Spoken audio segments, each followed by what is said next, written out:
이번에 부동산 후보별 공약 비교를 좀 해보려고 했는데 마침 깔끔하게 비교 분석 정리해가지고 나온 보고서가 있어서 들고 왔습니다. 출처는 NH투자증권에서 나온 건데 여기 부동산 공약 분석 및 대선 이후의 전망, 그래서 새 시대 익숙한 불안 이라는 뜻으로 이렇게 NH투자증권에서 나왔고요. 짧게 써있죠. 본 자료는 NH투자증권 텍스센터에서 어쩌고저쩌고 보험 약관 있는 것처럼 100% 이렇게 흘러가지 않을 수 있고 뭐 의견일 뿐이다 뭐 이런 내용이겠죠. 내용을 보면은 정권별 부동산 시장, 현재 정책 및 시장, 그 다음에 새 정부 정책, 여기에 이제 정책 내용이 나오고요. 국내 경제 상황, 금리, 수요, 공급, 결론 이렇게 나와 있는데 결론까지 가더라도 55페이지니까 빠르게 보고 지나갑시다. 이게 뭐 강력한 규제, 뭐 대내 경제 불확실성, 그리고 금리 인하 시점, 수급 불균형 심화 등 더욱 큰 영향을 줄 변수로 판단이 되고 금리 인하 및 정책 변화에 따른 기회 타이밍을 사전에 고려한 접근이 필요하며 투자자는 정부의 정책 기조가 명확해진 이후에 선택과 집중의 전략을 구사하는 것이 바람직할 것이다. 그래서 매매가격 지수를 봤을 때 노태우 정부 때부터 윤석열 정부 때까지 분석을 했는데 노태우 정부 시절 가장 많이 올랐고 그 다음에 김대중, 문재인, 노무현 정부 때도 크게 상승을 했다. 그리고 뭐 이명박 정부 때 하락하고 박근혜 정부 때 상승했다. 이런 내용들이 나와 있고요. 뭐 영향을 봤을 때 노태우 정부를 제외한 보수 정권에서는 시장 상황을 고려한 규제 완화 정책을 폈고 진보 정권은 김대중 정부를 제외하고 규제를 강화했다. 그러니까 결국에는 규제하면 집값 오른다를 가지고 이런 식으로 이야기를 하는 인간들이 많은데 여기에서도 똑같이 분석을 합니다. 이따 내용이 나올 거지만 규제해서 집값이 올라가는 게 아니라 시장 과열했기 때문에 규제를 하는 거다. 노태우 정부 역시도 마찬가지고. 그리고 탄핵 이후에 부동산 시장을 보면 탄핵 상황은 가격보다 거래량에 영향을 주고 그 다음에 탄핵 이전 급감하고 선거 시기 때부터 증가해서 새 정부가 들어오면 증가와 동시에 가격이 상승하기 시작했다. 이거는 유의미한 통계라고 볼 수는 없죠. 왜냐면은 우리나라 탄핵이 이번에 두 번째인데 전 탄핵 때는 이랬다라는 게 한 번밖에 없기 때문에 표본이 부족한 상황입니다. 그래서 딱 보면은 탄핵 선고 이후 탄핵 이전 대비 급감했냐? 탄핵 선고 때문이 아니죠. 그리고 오히려 선거 시기 때부터 증가했다라고 하는데 최근에 3월 고점 찍고 4월, 5월에 거래량이 감소하기 시작합니다. 이런 부분들을 보면은 그때는 가격이 많이 떨어져서 정상화에 가까워지는 시기에 전세 자금 대출을 풀어서 전세 시장에도 유동성을 불어넣었기 때문에 상승할 수 있었던 거고 박근혜 정부 때도 규제했어요. 2016년 11월에 규제 정책 나왔습니다. 규제 정책을 시행하는 이유는 과열되기 때문이고 과열되는 상황에서 규제 정책을 더 때려야 되는데 그때 탄핵 당해버려가지고 정치 불안정성으로 잠깐 줄었다가 다시 늘어나기 시작했다. 이렇게 분석하는 게 맞겠죠. 그 다음에 뭐 집권 1년차 뭐 했을 때 보통 1에서 3개월경에 첫 부동산 정책이 발표가 됐고 시장 상승으로 규제를 강화한 경우 억제되는 효과가 나타나지만 매우 짧고 더 과열되는 양상을 보였다. 이것은 그 이후에 다른 여러 가지 요소들이 있었기 때문이다. 이것도 뒤에 이야기가 나옵니다. 그 다음에 대선 이후 거래량 추이 뭐 해서 이렇게 되었다. 올라갔다가 떨어질 때도 있고 뚝 떨어졌다가 올라갈 때도 있고 올라가다가 떨어질 수도 있고 조금 올라가다가 뚝 떨어질 수도 있고 이거는 정권들은 어떤 정책을 썼느냐에 따라 다르죠. 그리고 뭐 정책 시장 현황 요거는 뭐 넘어가겠습니다. 왜냐면은 하도 많이 이야기를 했으니까. 그리고 이 평균 실거래 가격이 최근에 많이 올라가서 고점 넘어섰다 이런 식으로 이야기를 많이 하는데 그 이유는요 제가 말씀드렸죠. 부동산 시장 피라미드라고 여기서 올려서 마지막에 여기를 살 수 있는 거죠. 지금 여기에 있는 거 대출 받아서 절대 못 사요. 그래서 대출 규제를 하더라도 바로 고가 아파트에 영향을 가는 게 아니라 시차를 두고 영향이 가죠. 2022년에도 보면 답은 나온다. 전세 무너지고 금리 올라가고 하니까 고가 아파트도 영향이 갔다. 근데 고가 아파트 누가 대출 받아서 사요? 대출도 안 나오는데 잘. 그렇다는 것은 여기서부터 치고 차근차근 올라가는데 지금 양극화 이야기 많이 나오죠. 왜? 여기가 거래가 안 되고 있으니까. 전처럼. 그러니까 여기가 많이 반영이 되니까 평균이 올라가는 겁니다. 제가 말씀드렸죠. IT 업계 일하는 사람 5명 평균을 낸다.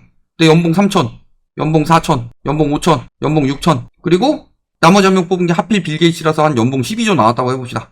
뭐 더 나오겠죠? 그냥 대략적으로. 예시니까. 그럼 요거 합하면 얼마예요? 1억 8천.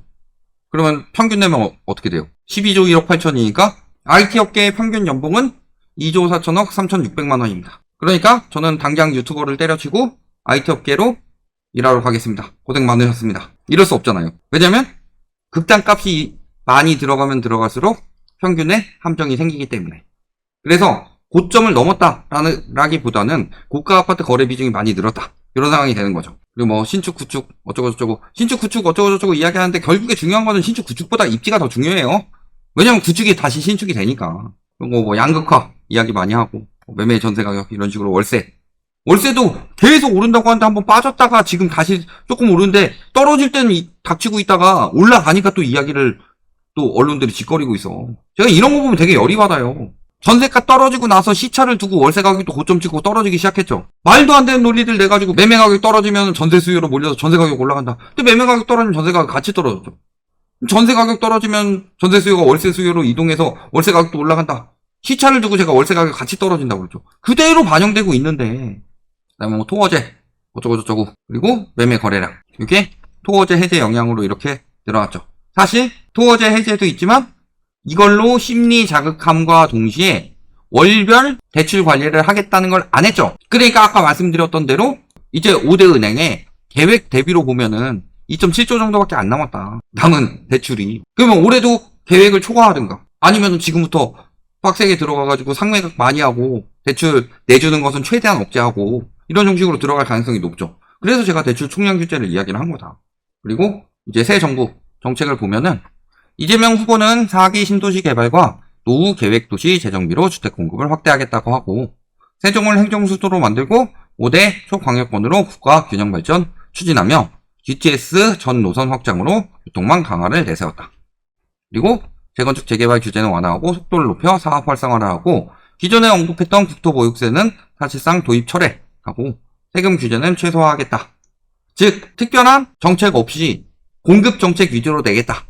그리고 교통정책 위주로 내겠다. 이렇게 보시면 되겠죠. 그 다음에 이제 김문수 또 역시 청년 신혼부부를 위한 주택 20만원 공급과 이제 반값 월세존 조성 해서 주거 지원하고 재초안 폐지와 규제 완화로 정비사업 활성화하고 화이트존 도입으로 개발 자유 보장 그리고 종부세를 개편하고 비수도권 주택 취득세 면제 등 부동산 세금을 전반적으로 완화하고 확대해서 지방이전 추진하겠다. 즉 김문수 후보의 경우에는 공급책과 동시에 완화책을 쓰는데 이재명 후보와 다른 점은 이재명 후보는 공급에서 4기 신도시 등 공공공급 이야기를 많이 했다면 이제 민간 완화를 들어가겠다. 이런 형식으로 보이는 거고요. 이제 세 번째 이준석 역시 중소형 주택 공급 확대와 용적률 상향으로 실수요자 중심의 주택 공급을 늘리겠다고 한다. 요거 최악입니다. 왜냐면은 중소형 5구 중심으로 늘리게 되면요. 지금 당장 수요는 만족시킬 수 있어요. 근데 제가 중소형 주택 중심으로 확대하면 안 된다고 말씀드린 이유가 있습니다. 왜 때문에 그럴까요? 이 주택에서 애를 낳겠냐. 그래서 출산율 때문에 신혼부부나 다자녀 이런 주택들을 낼 때 좁은 평수로 내게 되면은 출산율 개선에 도움이 안 된다. 근데 당장 수요를 하겠다라고 하면은 거기서 결국에는 또 8사로 가야 돼요. 아이를 키울 수 있는 여건을 마련해주지 않는다. 그러면 누가 애를 낳겠냐. 지금 가뜩이나 주거비도 많이 올랐는데. 그 다음에 역시 김문수 후보랑 비슷하게 세금 감면하겠다. 그 다음에 원금 상환 일정 기간 유예. 아까 윤석열 정부 이야기할 때 말씀드렸죠. 투자 실패를 유예해주고 빌려주고 막는 것은 반시장적인 정책이다. 그러니까 이런 정책을 내는 것 자체가 빨갱이에 가까운 거예요. 자본주의를 역행하는 것이기 때문에. 제가 예를 들어서 저걸 비판했더니 빨갱이다 라고 말하는 건 말이 안 되는 거예요. 자본주의에 반대되는 정책이다 저건. 그리고 요건 잘한다. 지주택 폐지. 요건 당장 해야 됩니다 솔직히. 그 다음에 지방 미분양 해소를 위해서 임대 등록 제도 또는 활성화하는 공약을 내세운다. 이런 상황이고요. 그래서 전반적으로 보면은 주택 공급 확대에 집중이 되어 있고 그 다음에 청년 신혼부부 등의 실수요자 중심의 정책을 강조했다. 다만 이재명 후보는 공공중심 도심 개발 이쪽을 중심으로 했고 김문수 후보는 규제 철폐와 지방 권한 강화 이준석 후보는 민간 중심 공급과 실용적인 제도 개선 이야기를 하는데 공급은 공공으로 돼야 된다고 말씀드렸어요. 민간 중심 공급으로 집값을 잡는다고 말하는 인간들은 다 개소리 하고 있는 거다. 그 사람들은요 다 건설 마피아 관련이든가 그런 쪽으로 해가지고 뒷돈 받아 처먹는 놈들이 있거나 아니면 진짜 무식한 인간들이다. 이거는 이미 역사가 증명해주고 있습니다. 2014년에 집값이 올라가는 그래프가 달라지기 시작했죠. 2014년에 나왔던 정책이 뭐였어요? 7월에 초이노믹스, 9월에 재건축 연한 완화, 12월에 부동산 3법을 통해서 제초안 폐지, 분상제 폐지, 그리고 조합원 3주택 허용이 들어갔었죠. 그러니까 재건축 중심으로 투기 수요가 들어가서 선도 아파트들이 올라가니까 가격이 올라가기 시작했죠. 재건축 규제 완화를 중심으로 특히 뭐 용적률 완화 이런 건 둘째 치더라도 그만큼 기부채나 받으면 되니까. 근데 뭐 제초안 폐지한다 또는 뭐 분상제 폐지한다 그래가지고 재건축하는 것에 대해서 엄청난 이득을 주겠다 이런 식으로 하게 되면요 투기 조장 정책입니다. 집값 정상화랑은 반대로 가는 정책이다. 저런 것들을 아마 언론에서 홍보해 줄 겁니다. 왜냐면 전현직 기자 중에서 높은 분들이 가입하는 관훈클럽에서 강남 재건축 아파트 보유율이 매우 높기 때문에. 그래서 공급은 공공 중심으로 가는 게 좋습니다. 그 다음에 뭐 대대적인 세제 완화인데 어느 세제를 어떻게 완화해 주냐에 따라 다르지만 실질적으로 세제는 당분간은 안 건드는 게 좋습니다. 괜히 자극해요. 이번에 옷소공을 받는데도 불구하고 무슨 완화 정책을 당장 하려고 하냐. 그러니까 규제하겠다는 이재명 후보도 왜 냅두겠다고 했냐라는 걸 보면요. 첫 번째는 지금 규제를 건들든 완화를 건들든 계속 이야기 나오죠. 토지거래가 허가구역 때문에 해제해서 집값 올랐다라고 하더니 지금 규제한 지역이 더 오른다 이런 식으로 말하고 있잖아요. 괜히 벌집 들쑤셔 놓은 건데 그런 짓거리 안 하겠다라는 거고, 두 번째로 우리가 알아봐야 될 건 뭐예요? 규제책을 말하는 사람이 없죠. 규제책을 말하는 후보가 왜 없을까요? 자, 부동산 시장은 정책 기조만으로 설명되지 않으며 시장의 구조적 문제를 한꺼번에 봐야 된다. 그래서 뭐 인구 증가와 경기 호황으로 가격이 급증했던 노태우 정부를 제외한 이명박 박근혜 정부에서는 시장 상황을 고려해서 규제 완화 정책을 폈고, 외환위기에서 시작한 김대중 정부는 완화 정책을 썼죠. 그리고 시장 과열이 있었던 노무현, 문재인 정부에서는 규제를 강화를 했죠. 노태우 정부 역시도 보수 쪽이지만 가격이 급증하니까 규제를 했죠. 그리고 윤석열 정부에서는 금리 인상이 급격하게 이루어지면서 하락하니까 완화를 했죠. 뜻하는 바가 뭐예요? 지금 뭐 계속 올라간다, 과열됐다, 상승한다, 아가리 효과라는 소리죠. 즉, 지금 이미 부동산 시장은 침체를 넘어섰다. 지금 침체됐는데 정책 대출 토대로 DSR 우회해줘가지고 억지로 부양하고 있는 상황이다. 그러니까 말씀드렸죠. 원래 가계 부채의 부동산 대출 비중은 50% 정도였는데 지금 60% 가까이까지 올라왔다. 불과 3년 만에. 그렇다는 건 무슨 소리예요? 지금이 상승기냐 침체기냐는 답이 나와 있다는 소리죠. 규제를 말하는 사람이 없다는 소리는 어느 후보든 간에 다 똑같이 생각하고 있는 거예요. 내가 정권 잡았을 때 집값 박살 나겠구나. 왜? 국내외적으로 뭐 관세 정책 둘째치고 세계 경제 성장률 관세 때문에 떨어진다라고 이야기를 하는데 한국 경제 성장률 전망이 지금 반토막이 났습니다. 우리나라만큼 빨리 떨어지는 나라가 있어요? 그래서 IMF에서는 반토막 냈고 OECD에서도 0.6%포인트나 떨어뜨렸고 금융연구원에서는 반토막 이상 냈죠. 경제 위기 왔을 때 우리나라 집값 올라간 적 있어요? 이미 경제 위기인데. 그 다음에 금리 이야기해가지고 금리 내려가면 집값 올라간다. 물론 금리 내려가면 집값 올라가는 것에 긍정적인 영향은 맞습니다. 근데 금리보다 더 우선적으로 봐야 될 게 DSR 적용이 점점 더 확대가 되고 있죠. 그 이유는 대출이 너무 많이 나가기 때문이고 총량 규제도 계속 매년 들어가고 있죠. GDP 대비 가계부채가 늘어나지 않도록 하기 위해서. 결국은 금리가 떨어지면 여력이 늘어나서 한도를 더 많이 받을 수 있기 때문에 집값에 영향을 주는 거예요. 전세 가격에 영향을 주는 거고. 근데 그보다 더 중요한 건 한도다. 금리가 내려감에 따라서 우리나라 지금 바젤3 적용하는데 DSR 예외가 너무 많습니다. 아까 말씀드렸죠? 바젤3 적용되는 주담대 외 기타 대출이다. 정책 대출 외 주담대는 줄어들고 있는데 DSR 적용되지 않는 정책 대출만 늘어나고 있다. 이게 뜻하는 바가 뭐겠냐.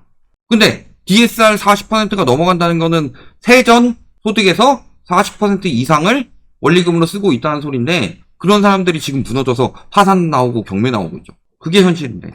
여기 이제 수요 이야기해가지고 뭐 수요가 이렇게 생긴다. 근데 이 수요는 똑같이 보면 안 됩니다. 저것 때문에 공급부 족같은 소리를 하는데 가구 수는 얼마든지 분화할 수 있어요.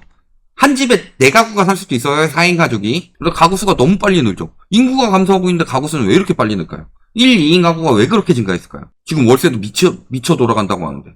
그래서 다시 캥거루적으로 들어간다는데 가구 수는 늘어나 있죠. 증여 또는 증여성 거래 때문에 생겨나는 거 아니에요. 가구 분화해가지고 세금 줄이려고. 뭐 매입자 연령, 뭐 소득. 요것만 보더라도 정부 분석이 굉장히 잘못되고 있다는 것이 드러나죠. 특히 지금 경제 성장률 점점 무너지는데 소득은 점점 더 가파르게 오른다는 것 자체가 누가 체감해요? 저 소득 예전에 지난 몇 년보다 최근 몇 년에 소득이 더 빨리 올랐다. 윤석열 정부 들어와가지고 소득 상승률이 문재인 정부 5년보다 윤석열 정부 3년에 더 빨랐다. 지표만 보면 그렇습니다. 24년도 더 높게 나올 거예요. 맞아요? 급여액이 이렇게 늘어났어요? 고려 안 하더라도 물가 상승보다 지금 더 빠르게 나오고 있어요. 물가 얼마나 올랐다고. 맞아요. 맞는 말이죠.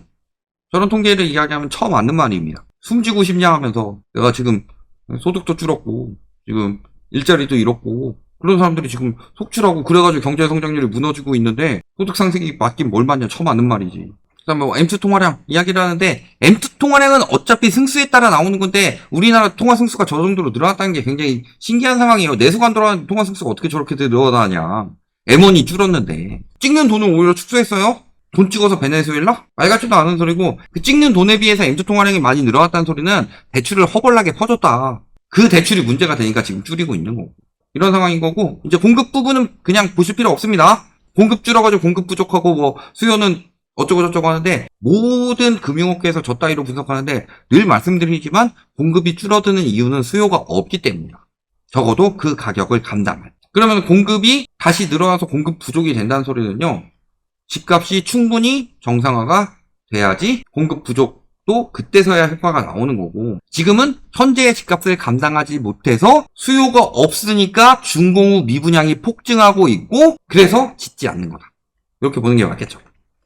그래서 후보별로 비교를 하겠다고 했지만 큰 차이 없어요. 공공 공급을 하느냐 아니면 재건축 재개발을 완화해가지고 민간 공급을 하느냐. 규제를 안 건드느냐 규제를 건드려서 자극을 시키겠느냐.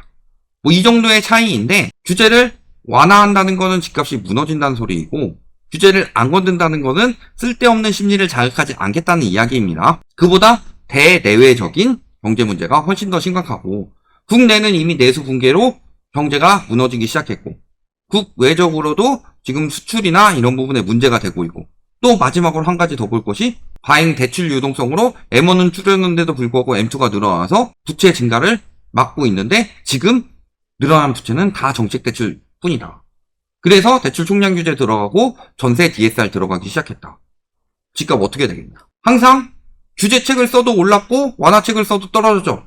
그 이유는 정책보다 강력한 것이 정세이고 경제이다. 경제, 대출 한도, 금리 이런 순서대로 영향이 가는 거다. 이렇게 보시면 되겠습니다.